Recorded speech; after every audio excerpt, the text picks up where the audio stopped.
Entry strategy and strategic alliances. In general, companies go international because they want to grow or expand operations. The benefits of entering international markets include generating more revenue, competing for new sales, investment opportunities, diversification, reducing costs, and recruiting new talents. What are the basic decisions firms make when expanding globally? Firms expanding internationally must decide on the following. First, which markets to enter. Then, when to enter them and on what scale. Also, which entry mode to use.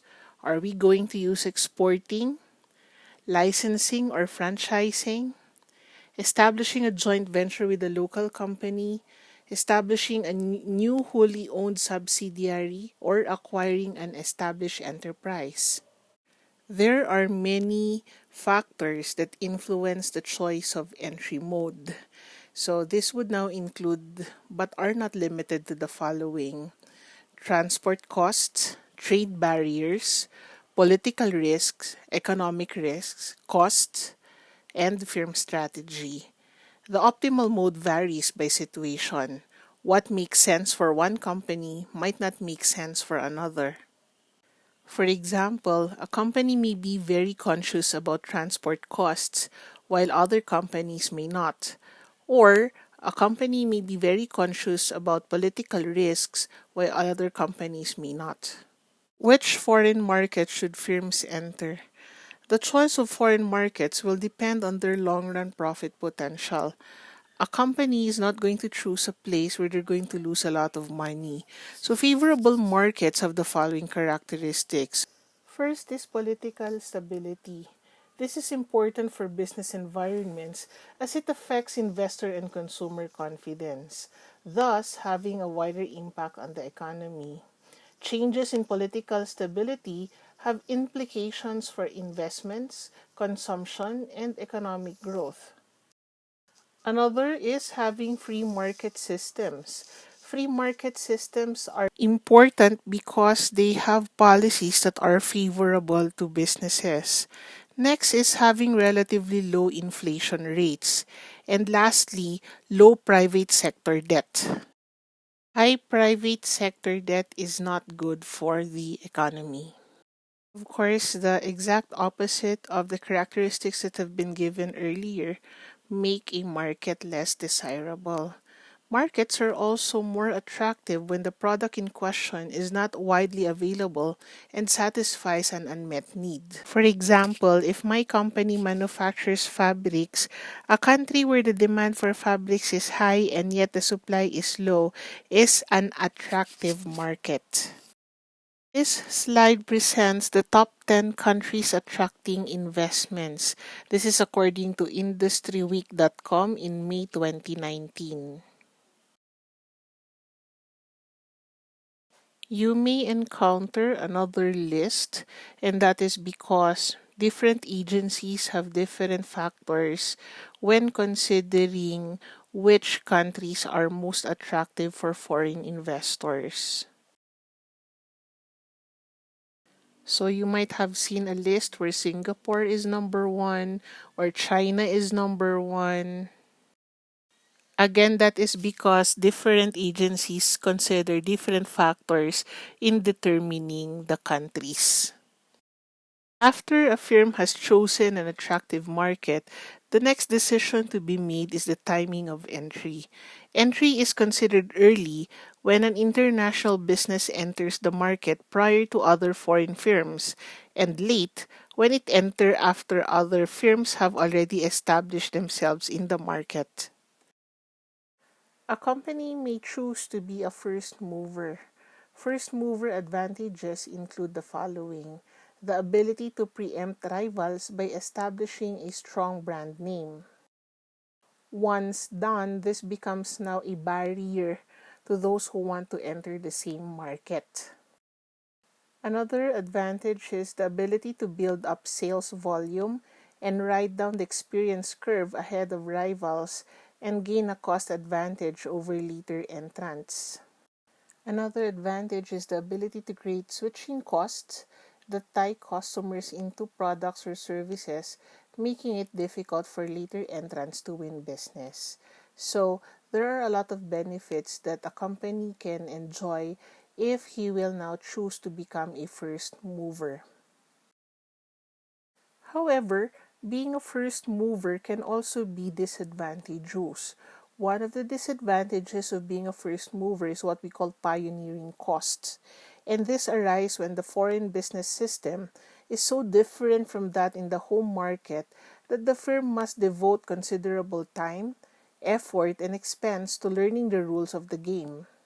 Out of excitement, a company may find itself entering a country that it doesn't know so much about. And if that happens, there might be a lot of risks. Pioneering costs include the cost of business failure if the firm, due to its ignorance of the foreign environment, makes major mistakes. A certain liability is associated with being a foreigner, and this liability is greater for foreign firms that enter a national market early.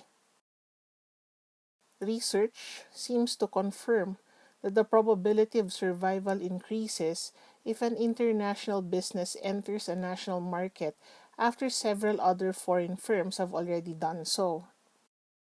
In short, some companies choose to be a late entrant because they want to observe and learn from the mistakes made by the early entrants. Pioneering costs also include the cost of promoting and establishing a product offering, including the cost of educating customers. This can be significant when the product being promoted is unfamiliar to local consumers. Another issue that an international business needs to consider when contemplating market entry is the scale of entry. Of course, entering a market on a large scale will involve the commitment of significant resources. Not all firms have the resources necessary to enter on a large scale, and even some large firms prefer to enter foreign markets on a small scale and then build slowly as they become more familiar with the market. The consequences of entering on a significant scale, entering rapidly, are associated with the value of the resulting strategic commitments. A strategic commitment has a long-term impact and is difficult to reverse. Small-scale entry allows a firm to learn about a foreign market while limiting the firm's exposure to that market. Small-scale entry is a way to gather information about a foreign market before deciding whether to enter on a significant scale and how best to enter. Basically, many companies enter a foreign market on a small scale so that they can limit their potential losses. So, is there a right way to enter foreign markets? The answer there is no. There are no right decisions when deciding which markets to enter, and the timing and scale of entry.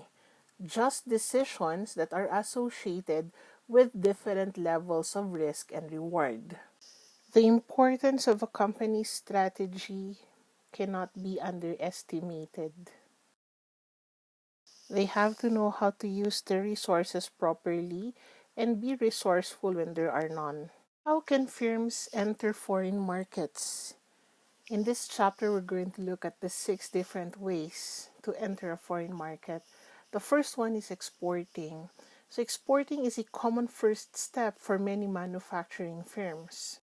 It offers the prospect of new markets, more sales, better profits, and a greater spread of customers. Some firms begin with exporting, then later, they may switch to another mode. Then we have turnkey projects. Under a turnkey project, the contractor handles every detail of the project for a foreign client, including the training of operating personnel. Once the contract is completed, the foreign client is handed the key to a plant that is ready for full operation. Many government-owned public housing projects abroad are turnkey projects. A private developer undertakes all activities necessary to producing the project, including land purchases, permits, plans and construction, and sells the project to the housing authority. Another way of entering foreign markets is via licensing.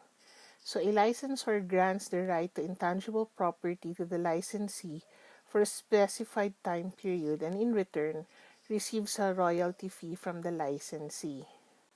A company may license another organization to use its patents, inventions, formulas, processes, designs, copyrights, and trademarks, all in exchange for what we call a royalty fee.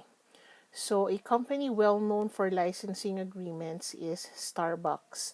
Starbucks does not franchise its stores, but it does offer select retail applicants a license to operate a Starbucks outlet once they decide on a location, complete an application, and follow up with an email. Another way of entering foreign markets is through franchising, a specialized form of licensing in which the franchisor not only sells intangible property to the franchisee, but also insists that the franchisee agree to abide by strict rules as to how it does business. A company well known for the franchising strategy is McDonald's. Franchisees operate around 90% of McDonald's restaurants in the United States and about 81% of its restaurants all over the world. These two jargons are usually synonymously used while marketing or selling a product whose brand value is not typically owned by the seller. However, there is a very fine line of difference between the two modes of business. Under licensing, let us take the example of Walt Disney. It is the registered owner of cartoon characters like Mickey Mouse, Donald Duck, and many others. These characters are nothing but the outcome of an artist's imagination, which is now popular around the world. There are many merchandises which bear these characters on it. For example, bags, cups, shirts, and many others.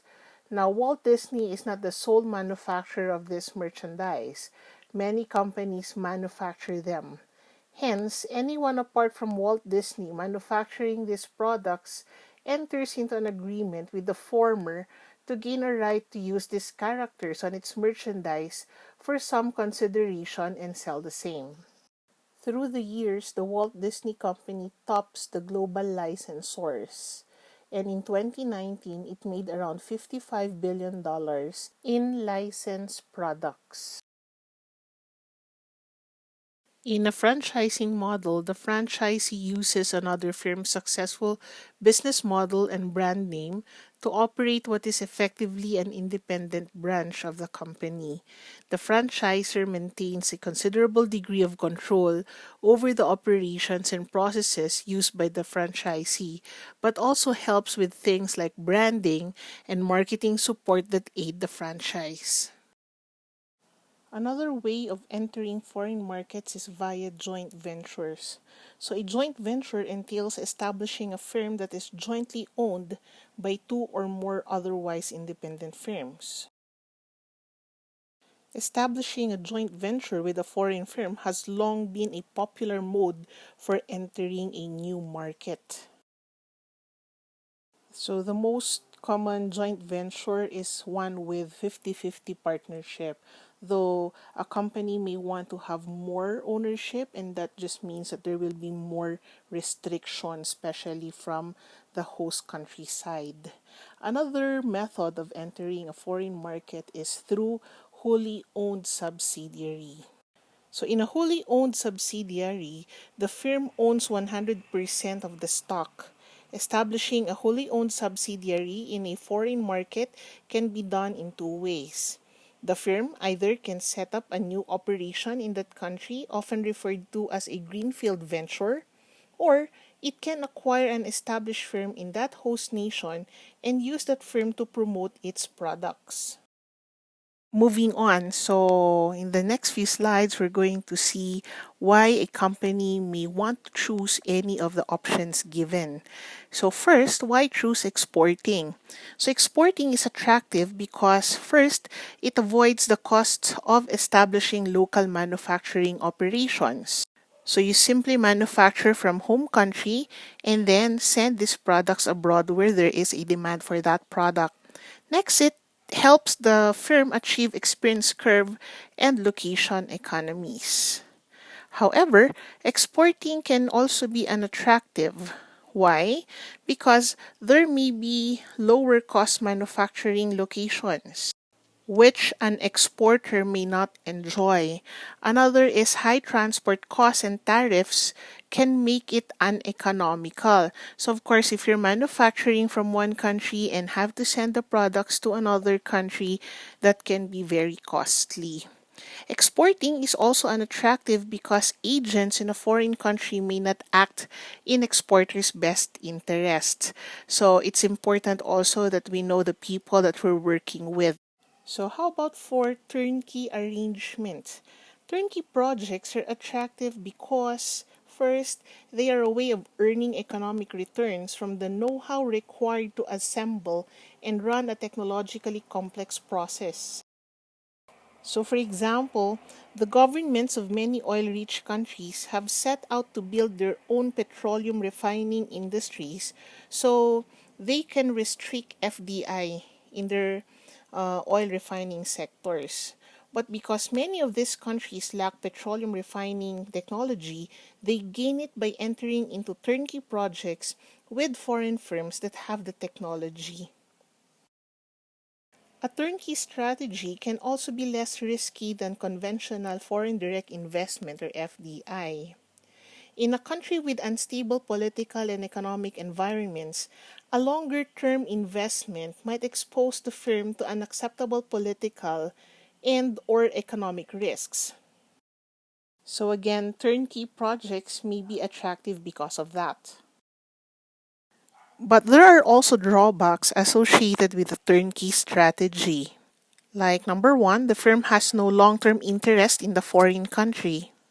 This can be a disadvantage if that country subsequently proves to be a major market for the output of the process that has been exported.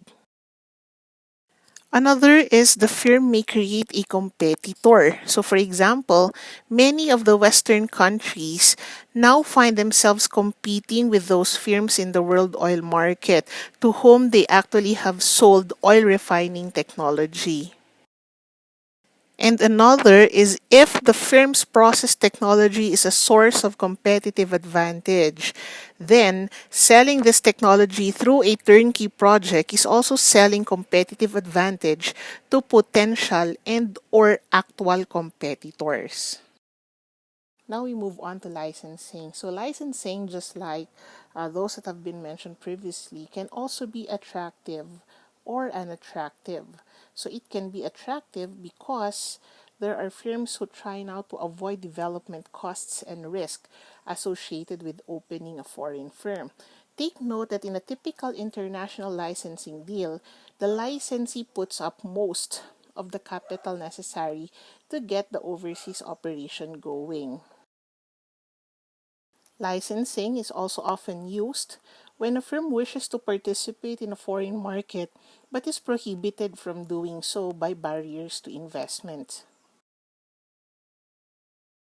Lastly, the firm can capitalize on market opportunities without developing those applications itself.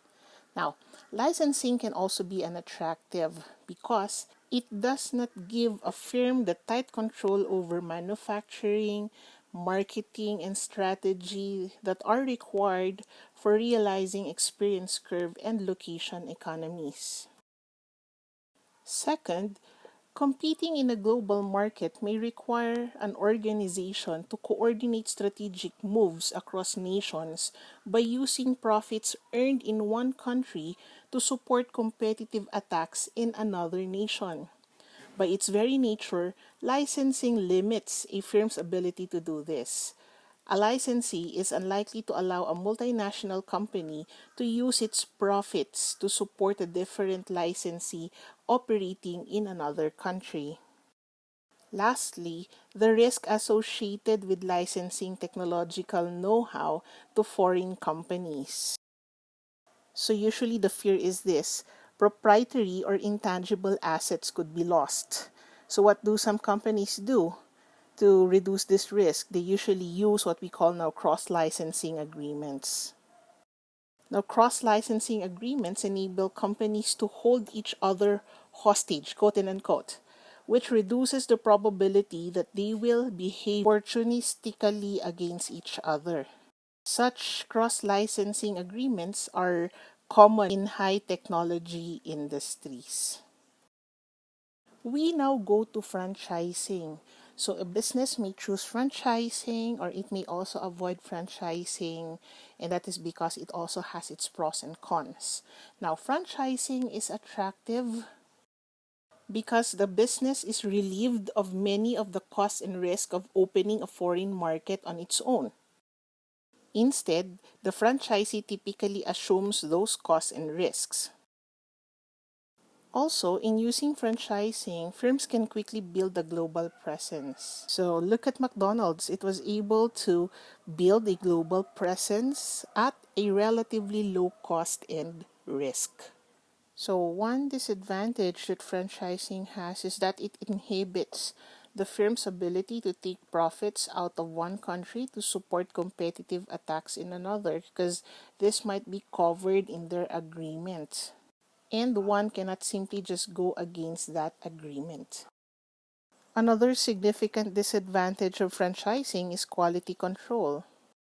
Note that the geographic distance of the company from its franchisees can make it difficult to detect poor quality, and this can be disadvantageous to the company in general. Now we answer the question, why choose joint ventures? Now, joint ventures are attractive because a firm benefits from a local partner's knowledge of the local market, culture, language, political systems, and business systems, which can be very costly if they have to study on their own. Another reason why joint venture is attractive is that the cost and risk of opening a foreign market are shared. So when the development costs or risk of opening a foreign market are high, a company might gain by sharing this cost and risk with a local partner.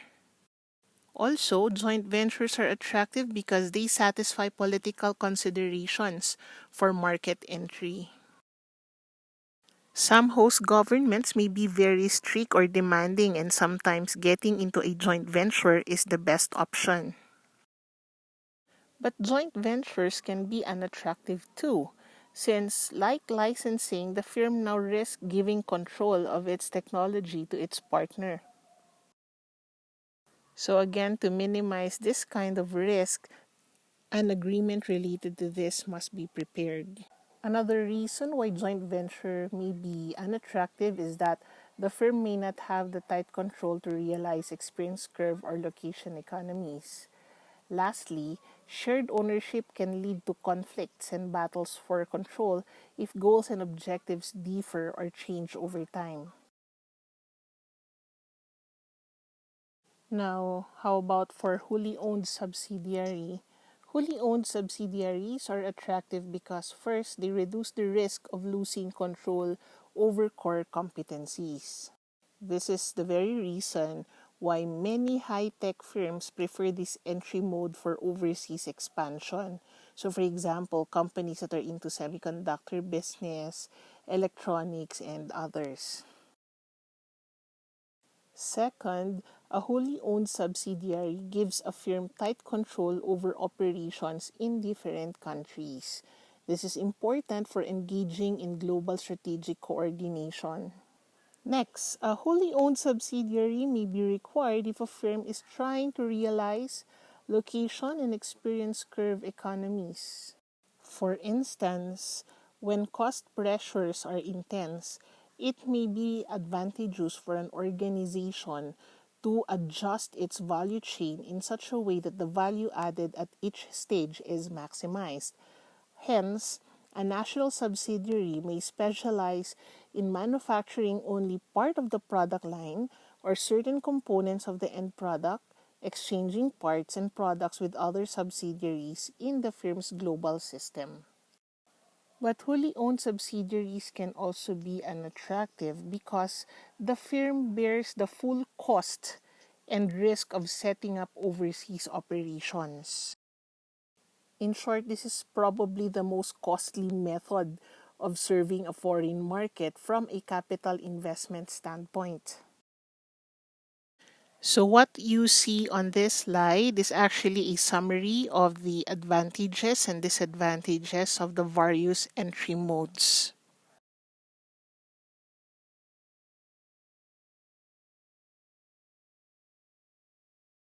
It is important to note that companies often expand internationally to earn greater returns from their core competencies, transferring the skills and products derived from their core competencies to foreign markets where indigenous competitors lack those skills.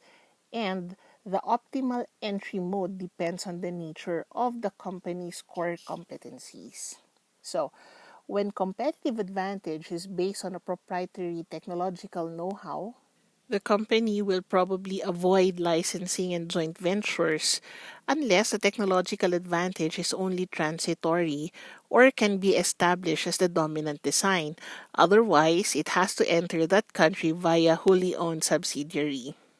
On the other hand, when competitive advantage is based on management know-how, the risk of losing control over the management skills is not that high, and the benefits from getting greater use of brand names is significant.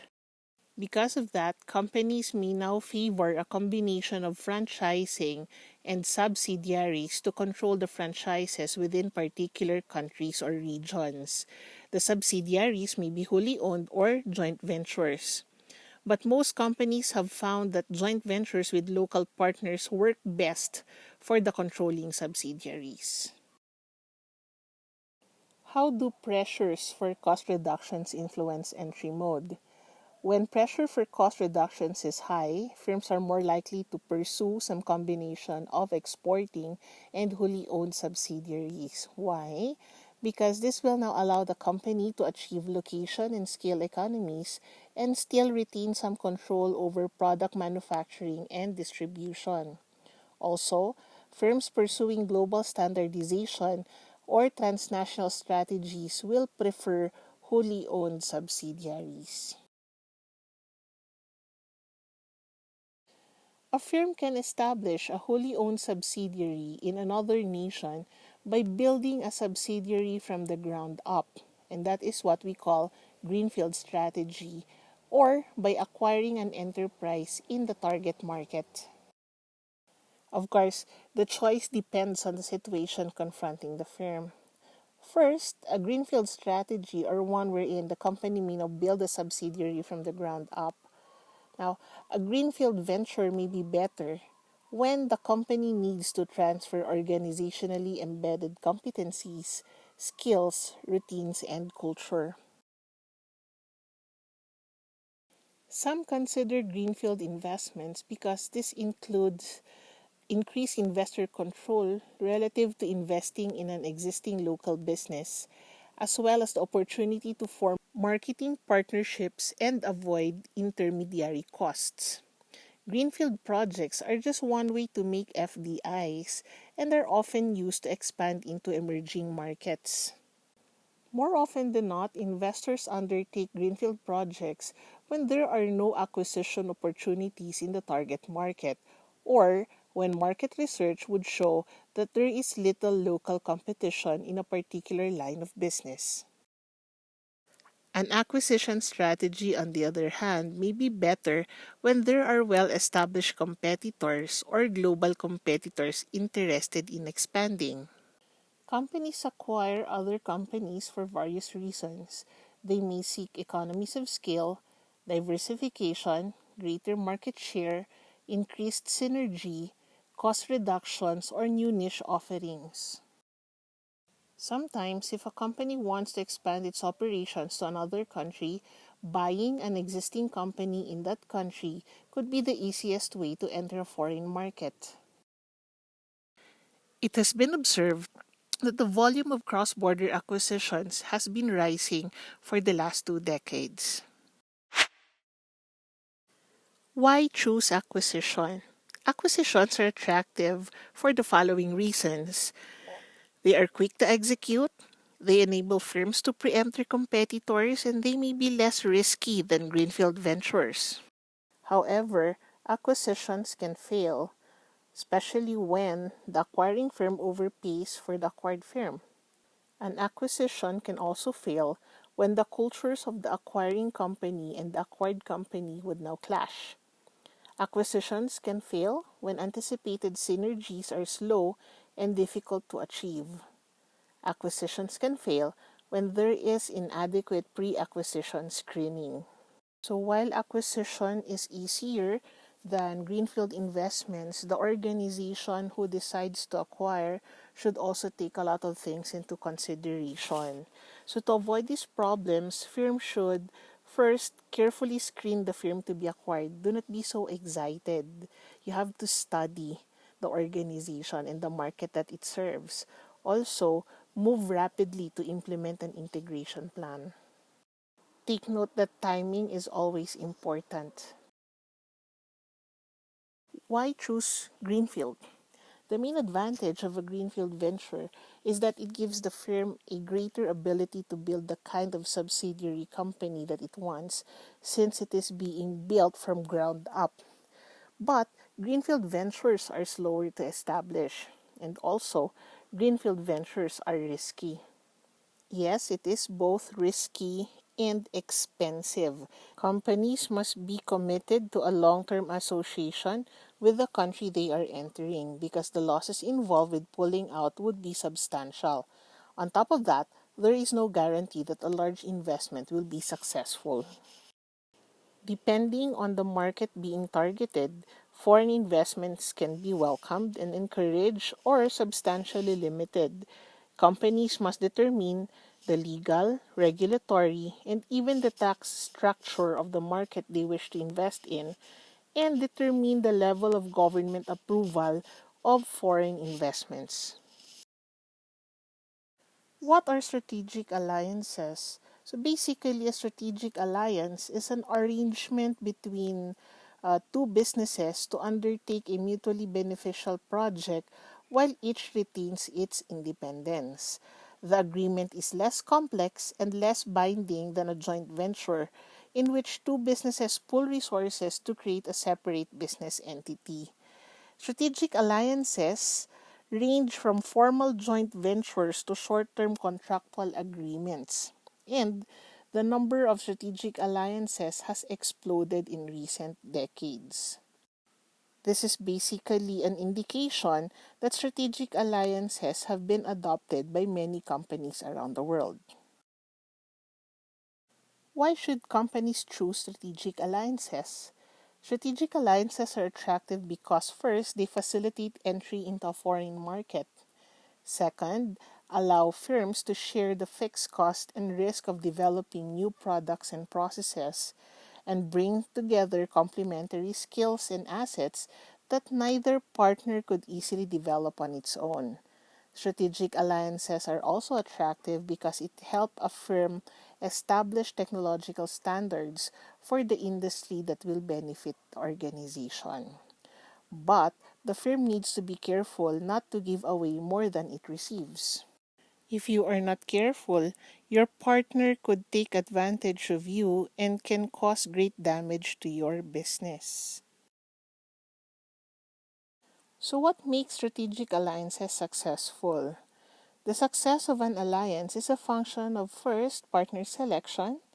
So it's important to choose a good partner, one that would now help the organization achieve its strategic goals and has the capabilities the firm lacks and that it values. A good partner who's willing to share the firm's vision for the purpose of the alliance. And a partner who will not exploit the alliance for its own ends.